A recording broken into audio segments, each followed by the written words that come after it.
on this happy Wednesday. Good morning, Kevin. Hey, John, always great to see you. Good to see you too. I was commenting that you look about the same since the last time I saw you, which was really only about 2 weeks ago. But when you see an old friend, it's like, hey, you look about the same. Time flies when you're having fun. Doesn't it? Here we are in the summer, and summertime, just you think you're going to get a chance to just relax and just enjoy, and it's going to linger on, right? But things go, so we get really busy in the summertime. You got family activities and vacations and all this kind of stuff. And, time goes really fast here. And of course, when you get our age or whatever age you are, time does not slow down for anyone. Nope, right? It seems to just go faster and faster. Doesn't it? And I think the same thing happens for homeowners as well. And, here, you and I are here to help people make smart decisions and avoid costly mistakes with their real estate decisions. And you look at things from the mortgage side of the equation, which obviously involves real estate. I look at things from the real estate side of the equation, which occasionally involves mortgages. So, I thought it would be kind of cool to chat a little bit today about home repairs, things that accumulate over time, right? Our theme this morning, right? There are things that happen over time as you own a home.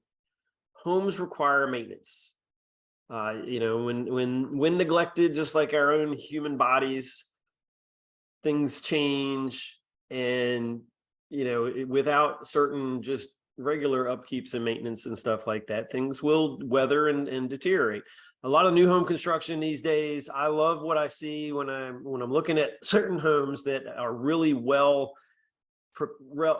designed and built to minimize exterior maintenance on a house, because exterior is where you get a lot of wear and tear from weather and sun and light and all kinds of factors affecting the outside. Anyway, with that in mind, I thought it'd be kind of cool if we could talk a little bit about what's possible for a homeowner, because I get this question a lot. What should I do with my house to get it ready for sale? And from your perspective, you probably have some suggestions on things that work that the lender might want to see, and or loan programs that will help somebody get their home to the right place. So let me let you have it, man. Yeah, from a lending perspective, it's probably more so an appraisal perspective. So the things that would add the most, like, pure value would be increases in square footage, additional bedrooms, that type of thing. But that's a big project in getting ready to sell your home, and that may or may not be something a buyer would want. So from my understanding, the most profitable improvements that you can make quickly and affordably, the number one is painting. Yep, painting. You just kind of look around and say, hey, a fresh coat of paint, something of a neutral color may be a low-cost home improvement with a high rate of return. Also, curb appeal, fix up your landscaping. That's the outside of your house is the buyer's first impression when they pull up. A patchy, overgrown yard could be a turnoff. Go out, remove the dead stuff, plant some pretty stuff. That can make a huge difference. So those are probably the top two, just to show a good overall appearance. But maybe you want to update flooring. Maybe you want to update bathrooms even. Even just some basic updates to a bathroom or a few lighting fixtures. You kind of have to balance, what the cost is with what the impact is going to have. You want somebody to walk into your house and be like, wow, this house is well maintained. It's cared for. Yep. Some things have been updated, and that's going to give a buyer a good feeling about that home.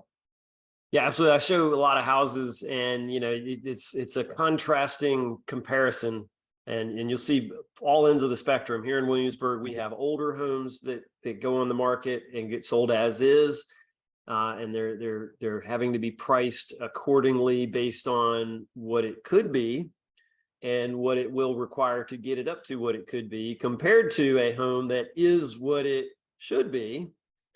And the big difference that most first impressions that I hear from almost every home shopper is, oh, this house is nice, but it needs paint. Like, and if it needs paint, you'll see it. I mean, and then there's some that look just absolutely immaculate, and it really catches the buyer's attention, and they feel much more comfortable in that home. It can make such a big difference for those kinds of little things. So fantastic points on that. So are there, there's certainly some things can be done on a pretty affordable basis. We have people that obviously do this kind of work that they've not work for me, but actually that we have done a lot of service work with these vetted contractors that do a lot of this kind of work, whether it's painting, deck repairs, siding and things like that, making things look really, really good. So there's, back to the point, there's really 3 key factors to making a home sell for the best possible price and getting the best outcome. First is to make the house look really good, which is what we were talking about. Make the house look really good, make it easy to show, and then market it correctly. So those are the 3 key factors, and there's all kinds of little subsets of that. But making the house look good is really the first thing, and it doesn't have to be super expensive. But getting into some financing programs, Kevin, do you guys have some options for a homeowner that's looking to sell, or let me kind of take on that subject matter a little bit? If you're looking to sell, you're probably not looking to get a new actual first mortgage. We certainly do have programs that allow you to do a purchase plus improvements or a refinance plus improvements, all in one home mortgage. But if you're looking to sell soon, that's probably not going to be the best fit for you or the lender. You have a lot of closing costs for that type of a mortgage. And for a lender, it takes us a while to break even. So if you're planning on selling the house, then the lender's going to lose significantly. So your better bet might be a second mortgage, a home equity loan, home equity line of credit. A lot of folks have a lot of equity in their homes right now, and you can tap into that using a home equity loan or home equity line of credit. Again, your local bank or credit union is the best place to get those, and they're probably not going to be thrilled that you're going to pay the home off and pay their loan off in a few months or 6 months or whatever. But that's really the best way to access that, because those are very low closing cost options. I like it. That's kind of the solution I was hoping we'd come to, is being able to find access to that capital so that you can make some of those improvements. Because we run into that a lot too, where somebody is very strapped with their finances and funding and being able to actually come up with the money to make certain repairs if needed, or improvements that would help the home get to that ideal place. It does kind of become a little bit prohibitive. So there are programs for buyers that are looking to buy homes that kind of need some of this extra effort. And that's all well and good, but sometimes, right now we're in this weird market. This is a kind of uncomfortable real estate market that we're in right now. The person that really wins in this market right now today is a home owner that can sell their home and doesn't need to buy another home. Right. So that's because, interest rates are not particularly appealing for having to get another home. You can certainly make significant amount of equity, put that into your next home, pay off some bills and make your payments lower. Where this is working really well is, there's a segment of the market that benefits from this, and that's folks that are downsizing. There certainly is an opportunity for folks that are downsizing. Not that there's a lot of homes to buy, but if you're in that situation where maybe you're ready to get into independent living, assisted living, and some other options, downsizing is a great option. We do offer a full comprehensive concierge level downsizing service here with the Memory Group, which can help people a lot. Now, that's another subject for another day.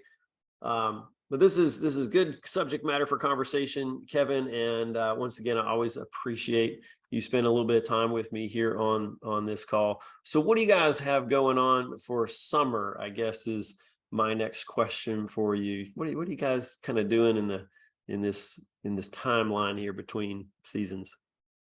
Well, we've got band starting soon. So we have a high schooler that band starts up in a week or so. So that's going to consume a lot of our lives, and it kind of limits what we're able to do. Right on. At yeah, back to school is almost here. So yeah, we'll try to get maybe a little bit of beach time here and there. But yeah. So the open season of summer is coming to an end for us already. Oh, the open season of summer. Yeah, yeah. The open calendar season. Oh yeah. So you guys will be pretty busy. You know, we find that this is one of the cool things about living in the area that we live in here is there's all kinds of live events in the summertime. We've got, you know, here in Williamsburg, we've got the downtown events over here at the Art Museum. We got Second Sundays, of course, and then there's live music usually on Wednesday down in Port Warwick. There's live music in Yorktown on Thursday nights. There's live music here in Williamsburg on Thursday nights, and there's some local favorite bands. I like people to kind of be able to know about those kind of entertainment things. It's not just Busch Gardens. Williamsburg is great for other things, not just Busch Garden. I know a lot of people, you know and love Busch Gardens, and it's certainly things that, you know, something that a lot of people know about here and that in the historic area, which is awesome. But there are kind of cool, fun things to do as well. Yeah, man. Hey, John, why did the pony ask for a glass of water? Why did he? Because it was a little horse. Ha ha ha. Oh, what do you call a line of men waiting to get haircuts? What? A barbecue. Aha, I like it. All right. That's a good one. We always try to throw in some little dad jokes for entertainment here. And for those that actually do listen, we do want to make sure that you are getting good information, that Kevin is here to help you with all your mortgage questions. And I'm here to help you with any real estate questions and services that will help you get the best potential service for whatever your loan program that you're looking for. Kevin, as a veteran, you do VA loans as well as any other kind of loan that's out there, whether it's conventional, FHA, you know, all the alphabet soup loans that are going on. And here I'm looking to help as many folks that I can here in the real estate world. So with that, we will save our time for next week and let you get back to your busy day and dealing with your CRM, because I know you were playing with that this morning. Always an adventure. All right, man. Thanks a lot for your time this morning. Appreciate it. Talk to you again soon. Take care, John. Talk to you soon. All right. Thanks. Bye.